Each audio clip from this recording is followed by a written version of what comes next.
Coming வீடியோக்குரிய promo release பண்ணியிருக்காங்க. வீடியோக்குள்ளே போகிறதுக்கு முன்னாடி நம்ம சேனலை லைக் அண்ட் சப்ஸ்கிரைப் பண்ணி சப்போர்ட் பண்ணுங்கள். ஃபஸ்ட்டு சீனில் வந்துட்டு கார்த்தி வந்துட்டு காரில் ஏறி உட்காந்து பரப்பிட்டுறாங்க. இந்த பக்கம் ரேவதி வந்துட்டு என்ன இது இவன் ஒரு மாதிரியே பிஹேவ் பண்ணிகிட்டு இருக்கானே என்னமோ அப்படின்னு சொல்லிட்டு அவங்கள அமைதியாக இருந்துக்கிறாங்க. அந்த திக்கம் வந்துட்டு அபிராமி அவங்க பழைய ரேஷன் கடை சேலை மாதிரி ஒரு சேலையை கட்டிட்டு அப்படியே வந்துட்டு ஒரு சாக்கு மூட்டை மாதிரி ஒரு பை இருக்குது அதையும் வச்சுக்கிட்டு அப்படியே கந்தலும் கோலமாக 10 நாள் சோறு திங்காதவங்க மாதிரி லைனில் வந்துட்டு நிற்கிறதுக்காக வந்து நின்றுட்டுருக்காங்க. ஊடலை போய் நின்றுக்கிறாங்க. அப்போ வந்துட்டு ஒரு லேடி பின்னாடி இருக்கிற அந்த ஆம்பளைங்களாம் சொல்கிறாங்க, ஏம்மா நாங்கள் எவ்வளோ நேரம் மணிக்கணக்காக இங்கே லைனில் நின்றுக்கிட்டு இருக்கோம், நீ பாட்டுக்கு வந்து நின்றுட்டுருக்க, பின்னாடி போமா அப்படின்னு சொல்ல, இங்கே நாங்கள் வாங்கவில்லைங்க சும்மா தான் நிற்பேன் அப்படின்னு சொல்ல, நாங்கள் லைனில் மணிக்கணக்காக நின்று பொருளை வாங்குறதுக்காக நிற்கும், சும்மா நிற்க நீ எதுக்கு என்னத்துக்கு நின்றுக்கிட்டு இருக்கா, பின்னாடி போ அப்படின்னு சொல்லி விரட்டி விட்டுறாங்க. ஆக்சுவலாக அபிராமி இந்த வசம் வாங்கும்போது எங்களையே பார்த்த மாதிரி ஒரு ஃபீல் இருந்துச்சு. ஏன்னா நானும் என் தங்கச்சி இப்படி தான் ரேஷன் கடையில் ரவுண்டு கட்டிட்டு போய் லைனில் நின்று யாராவது ஒரு ஆள் குறுக்கால வந்துக்கிட்டா பக்கத்தில் இருக்கவங்களை தூண்டி விட்டு வைய விட்டுக்கிட்டு நாங்கள் வஞ்சிக்கிட்டு ஐயோ பெரும்பாடாக இருக்கும். இதை பார்க்கும்போது நம்மளே அது நேரில் உட்காந்து பார்க்குற மாதிரி இருந்துச்சு. அடுத்த சைடு வந்துட்டு கார்த்தியை காமிச்சிட்டு இருக்காங்க.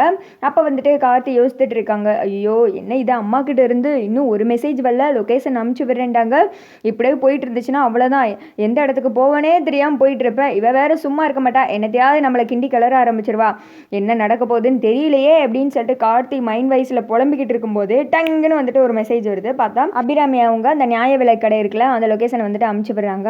ஒரு வழியாக வந்துருச்சு அப்படின்னு சொல்லிட்டு ஸ்ட்ரெயிட்டாக அந்த கடைக்கு வந்துட்டு போகிற மாதிரி தான் காமிச்சிட்டு இருக்காங்க. அங்கே அபிராமி லைனில் நின்று கடைசியில் வாங்குற இடத்துக்கே வந்துடுறாங்க. ஏம்மா நீதாமா அப்படின்னு சொல்ல, அடுத்து வந்துட்டு கார்த்தியும் ரேவதியும் அங்கேருந்து வர ஆரம்பிச்சிடுறாங்க. பின்னாடி இருக்கவங்களே நீங்கள் போய் வாங்க நான் அப்புறம் வாங்கிக்கிறேன் அப்படின்னு சொல்லிட்டு அப்படியே சமாளித்து நின்றுட்டு இருக்காங்க. வாமா வா அப்படின்னு சொல்ல ரேவதி வந்துட்டு அவங்கள பார்த்தது ரொம்ப கஷ்டப்படுறாங்க. என்னம்மா இந்த இடத்துக்கு லைனில் நின்று கஷ்டப்பட்டுட்டு இருக்கீங்களா இங்கே வந்து நின்று அப்படின்னு சொல்ல, ஆமாம்மா என்னம்மா பண்ணுறது அப்படின்றாங்க. நீங்கள் இந்த அரிசி தான் வாங்கி சமைப்பீங்களா அப்படின்னு சொல்லிட்டு ரேவதி கேட்குறாங்க. ஆமாம்மா ரொம்ப கஷ்டப்படுறோம்ல, இந்த அரிசி தான்மா வாங்கி சமைச்சு சாப்பிட்டுட்டு இருக்கோம், ஒரு வேளை சாப்பாடு கூட இந்த அரிசி தான் அப்படின்னு சொல்ல, இந்த திக்கா வந்துட்டு கார்த்தி அதெல்லாம் பார்த்து ஆத்தாடி ஆத்தா இது என்ன இதுதான் ஏழை இந்தியா பெர்ஃபார்மன்ஸா, செம்ம போட்டுட்டு இருக்காங்களே அப்படின்னு சொல்லிட்டு யோசித்துக்கிறாங்க. ரேவதி வந்துட்டு அதை பார்த்து ஃபீல் பண்ணுறாங்க. சரி விடுங்க நான் உங்களுக்காக ஒரு கிஃப்ட் கொண்டு வந்திருக்கேன் அப்படின்னு சொல்ல, என்னதுமா அப்படின்றாங்க. இந்தாங்க நீங்களே பாருங்கள் அப்படின்னு சொல்ல, உள்ளே வந்துட்டு சேலை இருக்குது. சேலையா எனக்கா அப்படின்னு சொல்ல, ஆமாம் நீங்கள் அன்றைக்கி கோவிலில் ரொம்ப பழைய புடவை மாதிரி கட்டியிருந்தீங்களா, இனிமேல் அந்த மாதிரிலாம் நீங்கள் கட்டக்கூடாது, இந்த மாதிரி சேலை தான் கட்டணும், இது உங்கள் கலருக்கு ரொம்பவே அழகாக இருக்கும் அப்படின்னு சொல்ல, அதை பார்த்ததும் ரொம்ப வந்துட்டு சந்தோஷப்படுறாங்க அபிராமி. கார்த்தியும் பார்க்குறாங்க. கார்த்தி வந்துட்டு நடத்துங்க அப்படின்ற மாதிரியே நின்றுட்டு இருக்க, எனக்கு எதுக்குமா இதெல்லாம் வந்துட்டு தேவையில்லாமல் செலவழிச்சுக்கிட்டு அப்படின்றாங்க. அதெல்லாம் எனக்கு ஒரு செலவுமே இல்லை, உங்களுக்கு வாங்கி கொடுக்குறது எனக்கு சந்தோஷம்தான், நீங்கள் என்கிட்ட ரொம்ப அன்பாக பழகுறீங்க, உங்களோட குணம் ரொம்ப நல்ல குணமாக இருக்குது அப்படின்னு சொல்லிட்டு ரேவதி சொல்கிறாங்க. வேமா வந்துட்டு அபிராமி ரேவதியை கட்டி பிடிச்சிக்கிறாங்க. நெத்தியில் வந்துட்டு முத்தெல்லாம் கொடுக்குறாங்க.